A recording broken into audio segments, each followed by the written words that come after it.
Chapter 10 के starting में link family के बंदे कहते हैं, क्या तुमने अभी क्या कहा? तुम सब कुछ समझ गए? शुरू से लेके अंत तक अभी चाय पीने का भी टाइम नहीं था। फिर दूसरा बंदा कहता है, लगता है मैंने गलती से सुना होगा। फिर जियान के अंकल जियान को कहते हैं, अभी भी तुम थोड़े यंग हो, अभी तुम फेल हो गए तो कोई बात नहीं, पर मेरे साथ ऐसा झूठ बात मत करना। फिर वहाँ पे बंदे कह रहे होते हैं, अभी रास्ता बहुत लंबा है, तुम्हें ये सब बकवास बातें नहीं करना चाहिए, अभी भी तुम यंग हो। फिर जियांग कहता है, खैर भूल जाओ उसे, तुम लोग मुझ पर विश्वास नहीं करते हो तो मैं टेक्निक परफॉर्म करके दिखाऊंगा। फिर जियांग अंकल जियांग कहते हैं, तुम इतनी आसानी से नहीं कर सकते। फिर Jiang jumping lightning three strike attack use करता है, उससे काफी खतरनाक ऑरा प्रेशर निकल रहा होता है, वहाँ जमीन तहस नहस हो गया होता है। और एक बंदा कहता है, ये कैसे हो सकता है? फिर जियांग अंकल जियांग कहते हैं, जियांग क्या तुमने सच में ये मास्टर कर लिया? फिर जियांग कहते हैं, अंकल आपको क्या लगता है, आपने पहले मुझे विश्वास नहीं किया था। फिर लिंग टाइजुन कहता है, ये तो सही नहीं है, बड़े भैया ने जंपिंग लाइटनिंग थ्री स्ट्राइक्स को पीक तक प्रैक्टिस किया था, पर ऐसा नहीं है। फिर ली ताइजुन उसको मारते हुए बोलता है, ये तुम क्या बकवास बातें कर रहे हो, तुम्हारी वजह से मेरा सच सामने आ गया।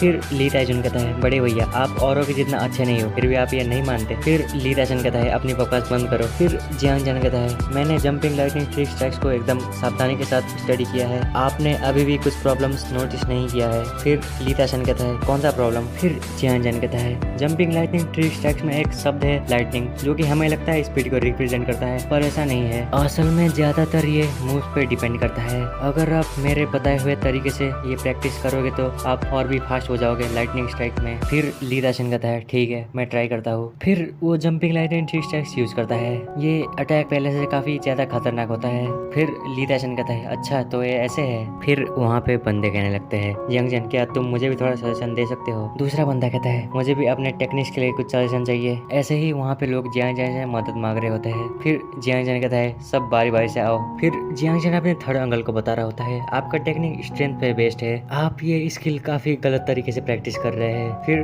थर्ड अंकल कहते हैं, तब मैं क्या करूँ? फिर जियांग कहता है, आप ऐसे ऐसे कर सकते हैं। उसके बाद ली ताइजुन जियांग को कहता है, तुम्हारी वजह से मैंने अपना टेक्निक इम्प्रूव कर लिया है। फिर जियांग ली ताइजुन को कहता है, अंकल पहले आप लेवल 3 का वाइटल स्पीड के साथ मुकाबला कर सकते थे, पर ये टेक्निक इम्प्रूव करने के बाद आप लेवल 4 के वाइटल स्पीड के साथ मुकाबला कर सकते हैं। फिर वहाँ पे ली ताइजुन बंदों को कह रहा होता है, जो बातें जियांग ने बताया है उसको माइंड में रख के अच्छे से प्रैक्टिस करना, और अभी जाने का वक्त हो गया है। उसके बाद वो लोग वाटरफॉल के आसपास पहुंच गए होते हैं, और ली ताइजुन कह रहा होता है, यहाँ पे तुम्हारे फादर डिसअपियर हो गए थे। फिर जियांग वहाँ पे कुछ देखता है और कहता है, ये तो पीसफुल जेड लोटस है। फिर ली ताइजुन कहता है, क्या जियांग तुम क्या कह रहे हो? उतने में ही जियांग जेड लोटस लेके आ जाता है। फिर जियांग ली ताइजुन कहता है, ये जेड लोटस काफी ज्यादा कमाल का है, ये कटा हुआ हाथ भी रिकवर कर सकता है। फिर वहाँ पे एक बंदा कहता है, क्या? फिर जियांग कहता है, हाँ ये सही में है, पर तुम दूसरे लोगों को ये बात मत बताना। फिर वहाँ पे एक बंदा आता है और कहता है, मुझे नहीं लगा था कि लिंक फैमिली को ऐसा ट्रेजर मिलेगा। फिर ली ताइजुन कहता है, क्या तुम चेंग यिंग हो? फिर जियांग पूछता है, अंकल ये लोग कौन है? फिर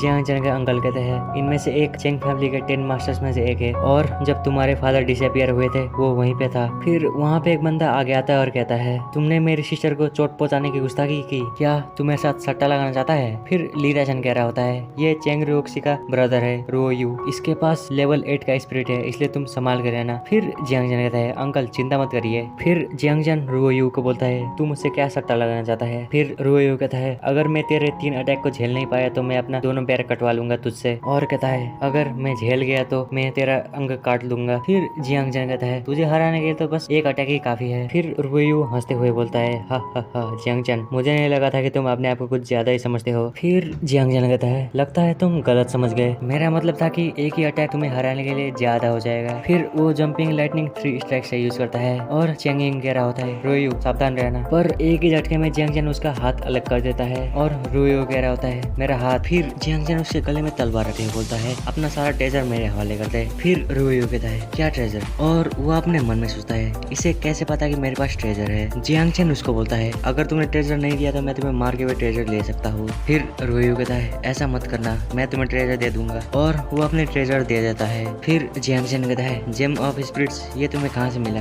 फिर रोयू कहता है, ये मुझे क्योस वैली से मिला, जो कि यहाँ से 100 किलोमीटर नॉर्थ में है। अब मैंने तुम्हें सब कुछ बता दिया, अब मुझे जाने दो। फिर जियांग कहता है, नहीं, और वो रोयू के ऊपर स्लैश लगाने जा रहा होता है। फिर वहाँ पे चेंगिंग आते हुए बोलता है, तू कमीना, मैं तुम्हें मार दूंगा। पर वहाँ पे ली ताइजुन आता है और कहता है, तुम्हारा ओपोनेंट मैं हूँ। फिर चेंगिंग कहता है, तुम दोनों थोड़े से पावरफुल हो, मैं तुम्हें मार दूंगा। लिंग ताइजुन उसके ऊपर अटैक कर करते हुए बोलता है, तुम्हारी हिम्मत कैसे हुई? अब तुम मेरा स्वॉर्ड का स्वाद चखो, जो कि मुझे जियांग ने सिखाया है। मैं तुम्हारे साथ एक पुतले की तरह प्रैक्टिस करूंगा। चेंग यिंग कहता है, तो क्या तुम अभी भी मुझे चोट नहीं पहुंचा सकते? पर वो अटैक चेंग यिंग के तलवार का तोड़ते हुए उसे लग जाता है। फिर चेंग यिंग कहता है, क्या? वो बुरी तरीके से घायल हो जाता है और वो खांसते हुए बोलता है, ये कैसे हो सकता है? कुछ समय पहले ये मेरे साथ लड़ने के लिए क्वालिफाइड नहीं था। क्या उसको ये शॉर्ट टेक्निक जियांग ने सिखाया था, इसलिए? ओ रोक्सी, तुमने किस मॉन्स्टर को हमारे क्लैन के पीछे लगा लिया? फिर ली ताइशन कहता है, अगर तुमने मुझे बता दिया कि ली ताइशिन कहाँ पे है तो मैं तुम्हारी जान को बख्श सकता हूँ। चेंग यिंग कहता है, तुम ली ताइशिन को कभी